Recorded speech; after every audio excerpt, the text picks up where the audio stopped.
hay-adda shaqaalaha Somaliland ayaa maanta magaalada Berbera xarunta gobolka Saaxil kaga qaaday 250 aqoon-yahan oo u tartamayay 50 kaalmo shaqo oo ka banaan laamaha dawladda ee gobolka Saaxil waxaana dardaaran u jeediyay boqolaalka qof ee imtixaanka u fadhiistay badhsaabka gobolka Saaxil iyo gudoomiyaha hay-adda shaqaalaha Somaliland Sharmaarka Geelle waxaana hadaladoodii kamid ahaa sida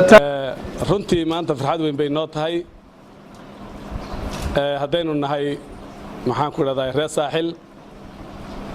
maanta waxaynu ku tartamaynaa kontonkii qof ee shaqaale ay noogu horeeyay ee inoogu keenay goobteennii isla gobolkeennii la inoogu keenay oo maanta dhibaato weyn inagu noqon lahayd maanta haddii la yiraahdo Hargeysa lagu galo ama goob kale lagu galo dhibaato weyn kala kulmi lahayn halkii aynu joognay la inoogu keenay taas waa fursad ay hormuud ka tahay hay'adda shaqaaluhu iyadoo fulinaysa waajibaadka qaranka ee ay u xilsaaran yihiin aad iyo aad baan runtii ugu faraxsanahay una soo dhaweynaynaa ka gobol ahaan aan idinka mahad celinaynaa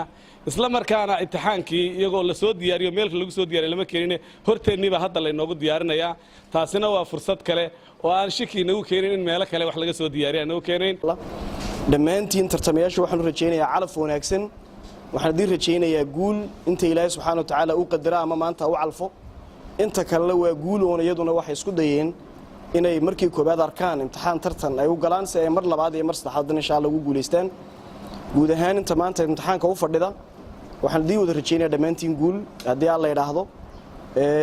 gabagabada maanta ilaa caawa natiijada inoo soo bixi doonto haddii Alla yiraahdo saddex imtixaan baynu sida caadiga ah qaadi doonaa imtixaan walba boqolkiiba 70 dadka galay waxay noqon doonaan rag halka boqolkiiba 30 ay noqon doonaan gabdho isku geyn natiijadeena maanta 35 wiil iyo 15 gabdhood ugu sareeyay inuu qaadan doonaa haddii Alla yiraahdo waa bilow wanaagsan inaynu qaadno maamul daadajin iyo imtixaamadu goob cadaaladda u sii dhawaano qodobka koobaad waxa weeyaan macallimiin wanaagsan soo xulanno oo ku kalsoonahay inay ummadaasi wanaagsan u kala saari karaan qodobka labaad imtixaanka in goobta marka la yimaado lagu sameeyo qodobka saddexaad in islib dusha sare kaga dhagan baa jiro marka imtixaanka lagu siiyo magacaaga lagu qoro hadhow laga goyn doono warqadda macallinku saxaya waa tiro ma yaqaano qofka uu saxayo annagoo tallaabooyinkaas oo dhan u qaadnay inaan u sii dhawaano cadaaladda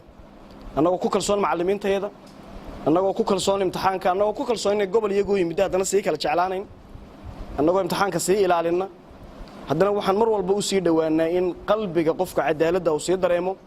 anigoo macallimiinteedan halkan maanta hay'adda shaqaalaha u maray ku kalsoon haddana waxaan Ilaahay ugu dhaarinaa annaguna ugu dhaaranaa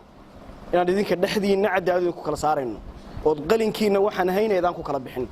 baanu mar labaad Ilaahay hortiisa ka ballan qaadnaa in waxa aad barateen iyo qalinkiina iyo saadu kala sareysaan oo kaliya ay noqoto qiyaasta iyo halbeega kaliya ee maanta idin kala saaraya waxaan mar labaad Ilaahay hortiisa ka ballan qaadina dhamaantayo inta macallin imtixaanka sameynaya iyo annagoo la socono guud hay'adda shaqaalaha dawladda dhammaan waxaan mar labaad ballan qaadnaa inaan idinka cadaalad ku kala saarno Xamse Axmed Ciid Xamse Gara telefishka caalamiga Somali Cable xarunta magaalo xeebeedka Berbera